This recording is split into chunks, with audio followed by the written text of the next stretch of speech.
Hola, ¿qué tal? Yo soy Sebastián Ladeaki y el día de hoy les voy a hablar de las antípodas de dos obras. Fernanda Melchor con Temporada de Huracanes y Mala Sangre de Diego Petersen Fara. Pero vamos a establecer los puentes que unen y separan a estas dos obras. Vamos a empezar con Mala Sangre de Diego Petersen, que fue una novela publicada en 2019 y que parece pertenecer a una especie de trilogía donde el protagonista, un periodista, que también es periodista como el autor, Adalberto Zaragoza, nos narra la historia de un crimen.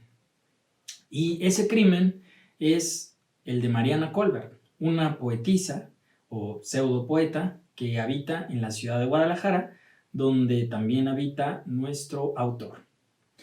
Y bueno, pues esta historia nos habla un tanto del medio cultural, del medio de la poesía y de la literatura, desde la perspectiva de un periodista bastante mediocre, podríamos decir incluso, porque se aboca a la nota roja totalmente y su periódico es de nota roja. Entonces él está interesado en encontrar la imagen más escalofriante que logre atrapar y seducir a sus espectadores, que más que lectores, pues es un público tal vez morboso.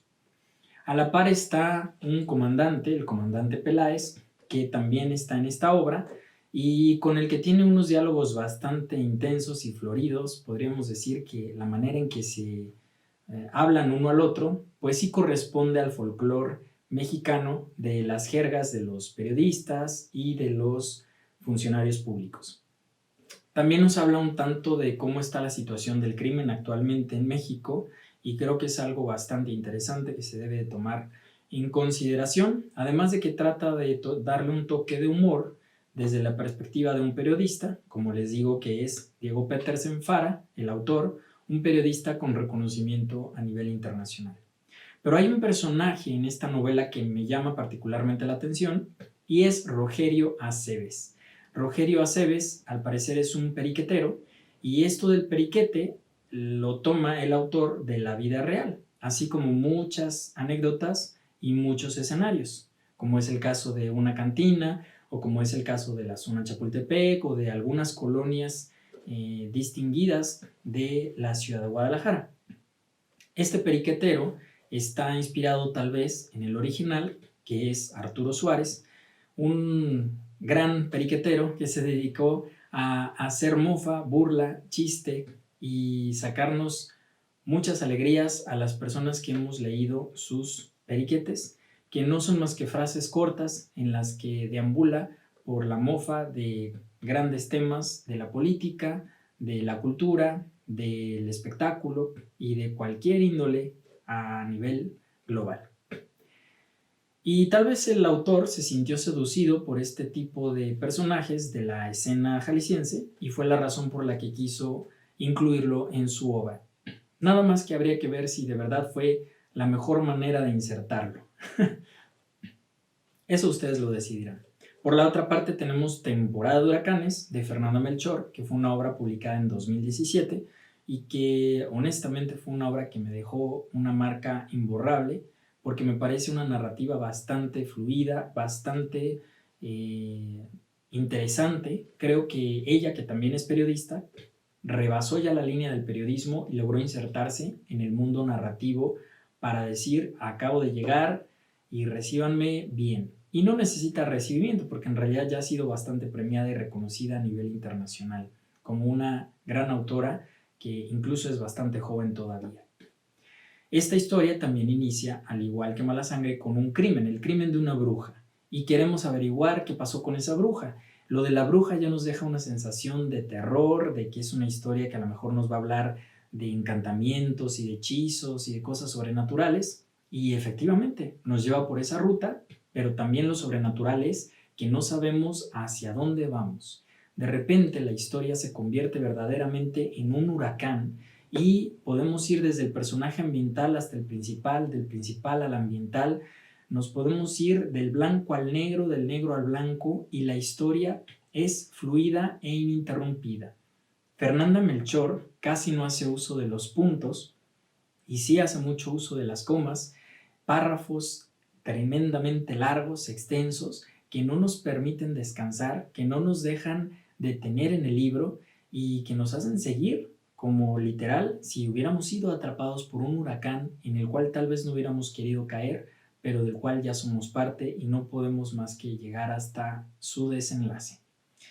En esta novela nos habla de personajes que más que sus nombres propios nos apoyamos de sus apodos, de sus sobrenombres, que también es una constante clásica en México, porque también es una obra que está inspirada y basada en México, en Veracruz, más específicamente, que casualmente también es el lugar de origen de la autora.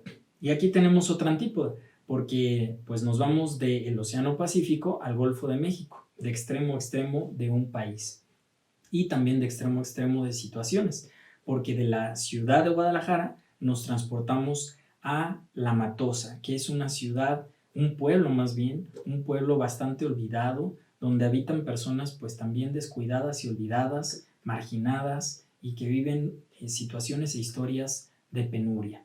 Y nos las cuenta de una manera que en verdad hace que nos interesemos por esos personajes hasta llegar a la última página.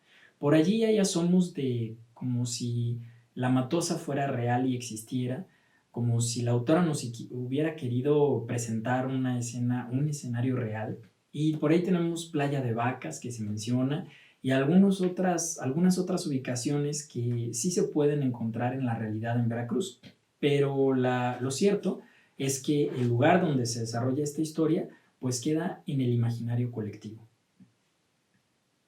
Me saltan mucho los apodos de personajes como Maurilio o Munra, que sin duda los podemos relacionar con ciertas caricaturas, y la Lagarta, que es una prima del protagonista, que es de las primeras que empieza a narrar la historia y que se cruza en el río con Luismi, que es el protagonista, y de repente en ese cruce existe también un cruce con el autor, ¿no? Porque de que nosotros pensamos que la historia iba a ser de la lagarta, tal vez, pues nos enteramos que en realidad la historia era del que pasó caminando, con el que se cruzó.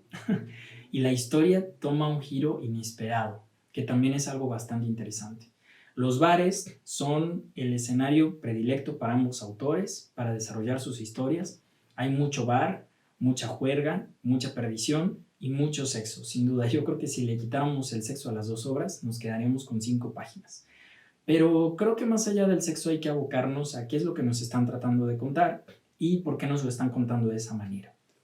Y allí es donde le vamos a encontrar el valor a estas obras. La puerta al final del pasillo es con lo que yo me quedo de Fernanda Melchor, que creo que es un toque más de ese misticismo, de esa sensación de querer saber y no poder saber la verdad absoluta del universo. En tanto que Malasangre nos agrega un personaje que es un tal Roque, que es un guerrillero, y la historia se intercala con la del protagonista, con la de Adalberto Zaragoza. Entonces de repente vemos un episodio de Zaragoza y luego vemos un episodio del guerrillero Roque, y así se van intercalando escenas hasta llegar al final y entender cuál era el punto de unión entre ambas historias. Yo creo que fue un poco atropellado esto, se me hizo como más lenta la lectura de Malasangre, honestamente, se me dificultó más. Además de que el lenguaje florido, pues creo que de repente fue un poquito excesivo para mi gusto. Pero sin duda hay gente a la que le gusta que le estén hablando con un montón de groserías y con un montón de doble sentido, y pues sin duda se van a sentir atrapados por este tipo de novelas. Así es que pues yo los dejo a su criterio, ustedes van a decidir por cuál se inclinan, cuál les gustó más, cuál les atrapó más y cuál les invita más a hacer una lectura y atreverse a entender un poquito más de ese mundo fantástico que existe actualmente en ese México tan violento que percibe el mundo. Los espero en una próxima entrega. Gracias.